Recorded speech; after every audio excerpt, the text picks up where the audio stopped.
Yeah. Not everybody in the team supports the decision to use Scrum. How do you resolve it?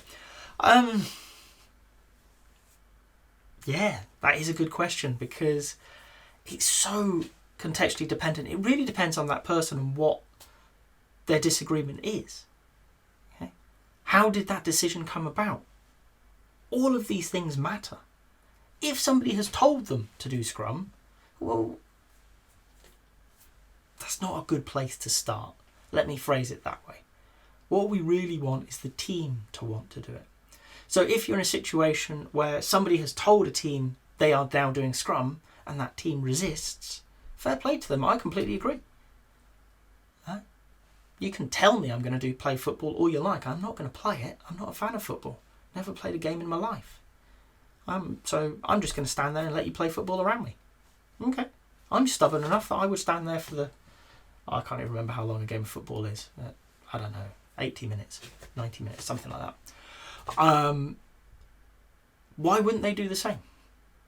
You are trying to impose, or somebody in the organisation is trying to impose their will on an intelligent, educated individual, and you expect something other than resistance.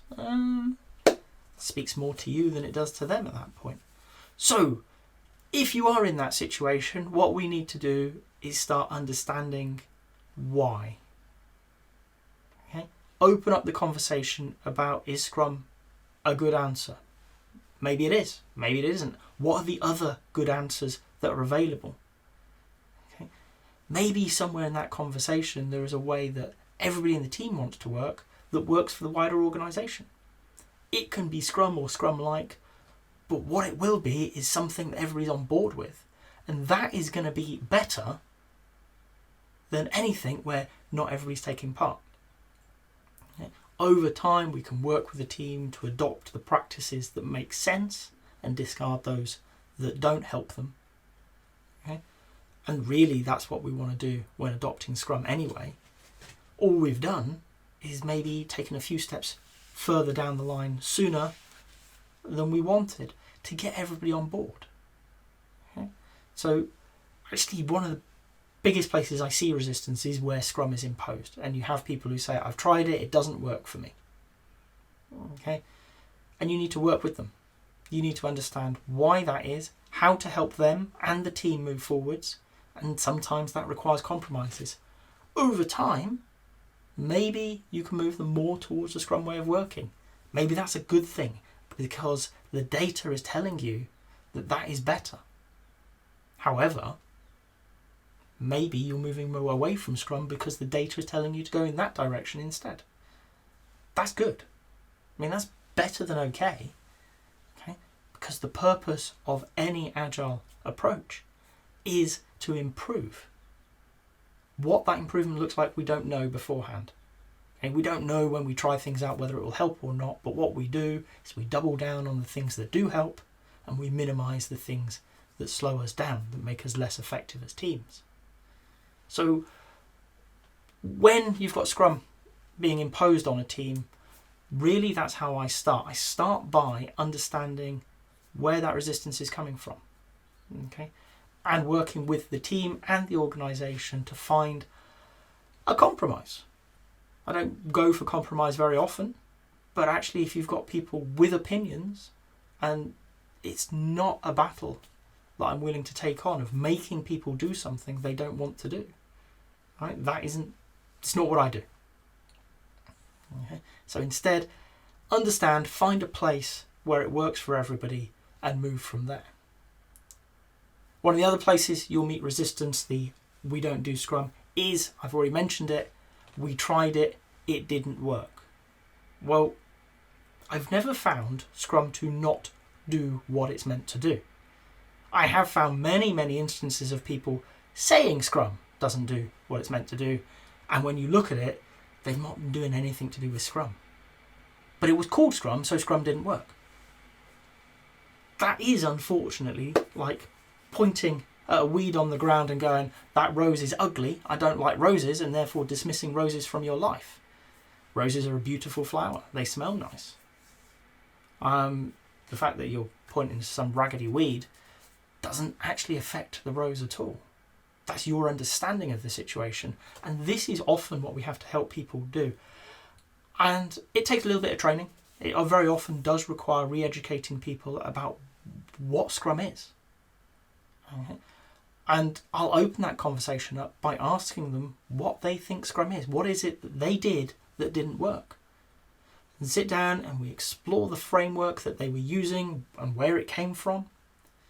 Okay. And we will see things, and you come across amazing things. One of my favourites was, well, the project manager always told us what to do. It's like, well, there's no project manager in Scrum. So you weren't doing Scrum. Or, I don't get why we have to call a week a sprint. You don't. They're different things. Or this, or that, or, these things aren't in Scrum. And very often, it's because what they were doing didn't work. And when you look at it, you can kind of go, well, no, it makes sense that didn't work. That isn't a great idea to help build a product.